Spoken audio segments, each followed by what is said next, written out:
I finished off BoJack season 4. It's the best season of BoJack. I've heard that. Yeah, it's easily the best season of BoJack. I really dropped off. I never finished the 3rd season. Yeah, that's fine. Just actually getting depressed. Yeah, the writing has. That's what it's supposed to do. Yeah, so. And the writing really, really, really got better in the 4th season. I would say that the 4th season is probably the best overall, but it probably has one of the weaker endings to me. I think the season 3 probably had the best ending. I get it. Like I get this one's ending, but. So the way I feel about that is, I mean, I talked about it a bit when I was watching Black Mirror, but I think a cliffhanger ending doesn't always equal a good ending, right? No, certainly not. A lot of the time, though, it can trick you into being like, "Oh fuck," right? And because you walk out with an "oh fuck," you go, "Man, yeah," right? And the same way that we had friends that were like, "Berserk made me sad, so it sucks." Yeah, right? yeah. Oh, so it's that type of thing, and I'm like, it's not to take away from a good cliffhanger, but it's definitely like, let's not overplay it when it happens, because it's an easy way to go, man, end on a bang, right? And sometimes you don't have to do that, and when you don't do it, but things are still in an all right place, I think it's fine. You know, I think it's fine. But but I do think though that like.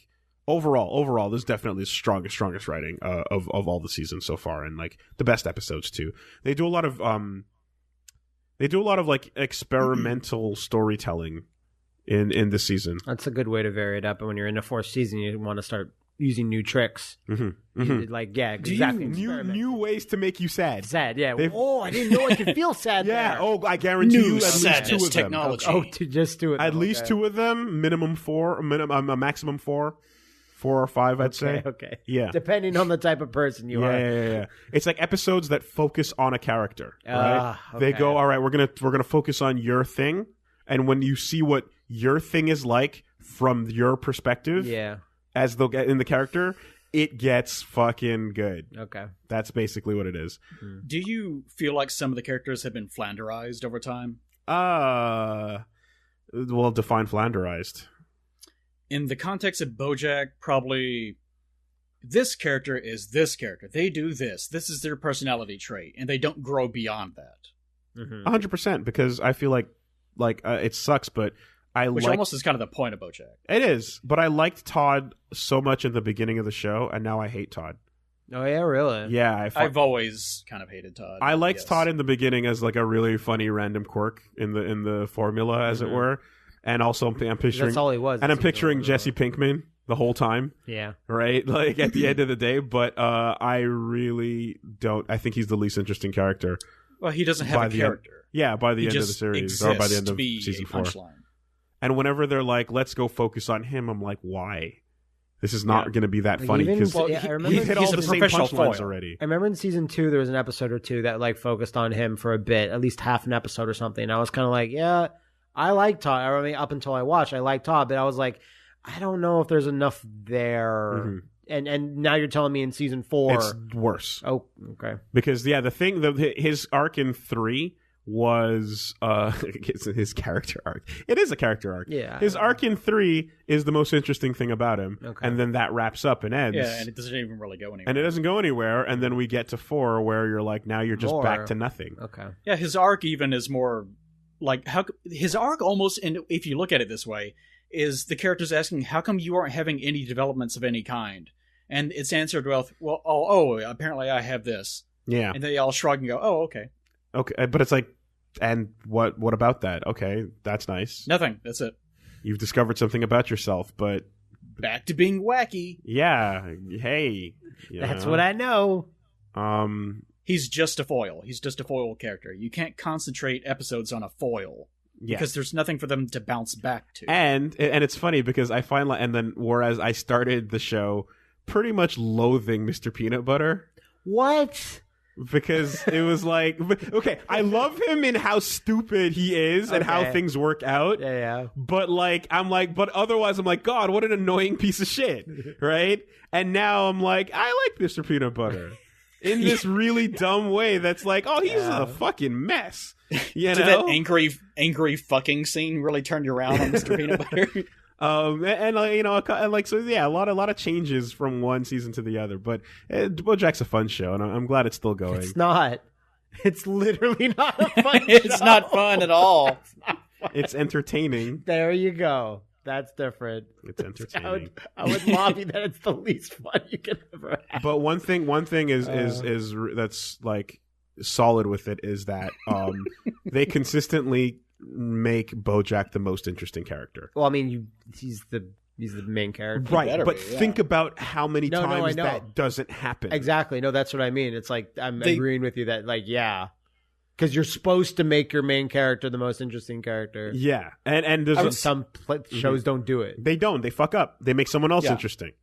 More interesting, yeah. And you go, that show should be about, it's blank. It's easy to do, too, because usually with your main character, there has to be a certain amount of like blandness to them, a vanilla-like nature. A template. So you can project yourself on, like the viewer can project themselves onto them so that they can sort of empathize with them. So usually they can't be too strong, or else you end up with someone that you could potentially hate as a character. I guess, but I also really am tired of that. I'm tired of, Oh no, I'm not saying that that's the right thing to do. Especially in Japanese things, games and law and whatnot.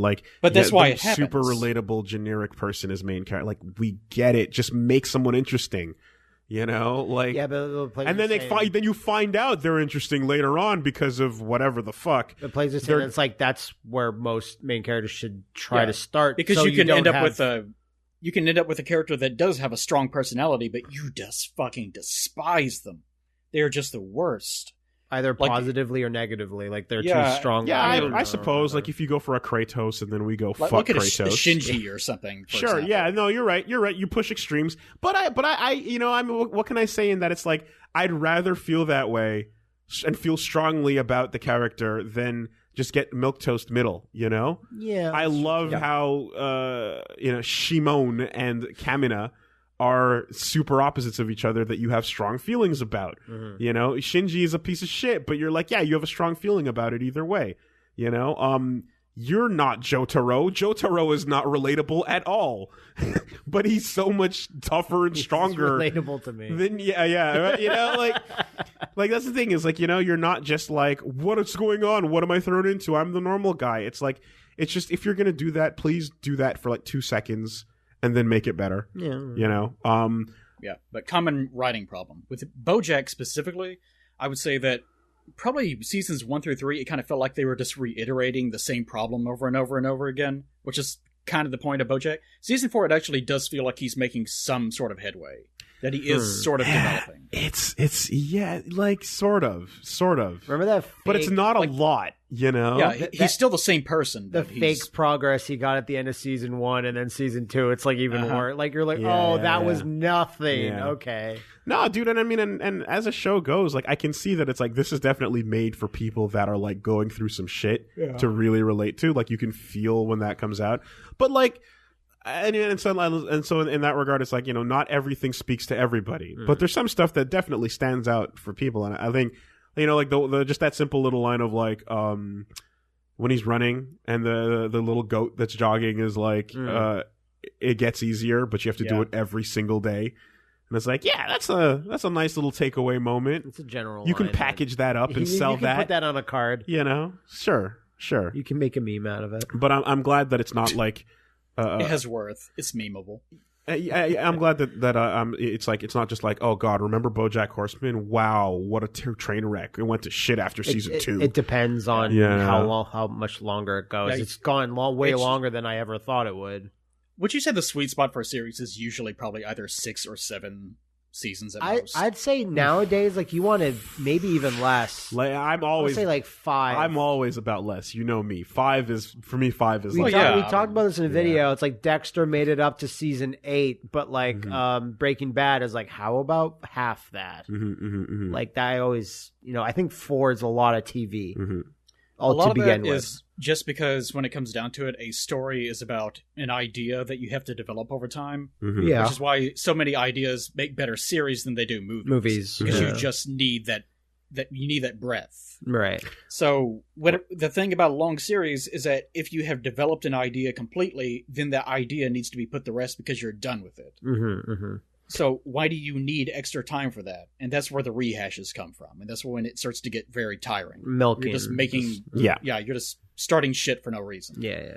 And in this case, like, they're just, we're exploring a bit more about these characters whose lives we're already kind of familiar with. And we touched on them in sitcom-y ways, but then it's like, now we're going in a little bit deeper. And then you're like, oh shit, Princess Carolyn is one of the most interesting characters on the show. I really like her. I despise Diane. I cannot stand her. I never liked Diane. Everyone's made, but the cast is made to make you feel this way. It's true. But this is a huge variety. I always liked Princess. This is a huge variety of like California types. Yes. And you're meant to feel a ways about all of them.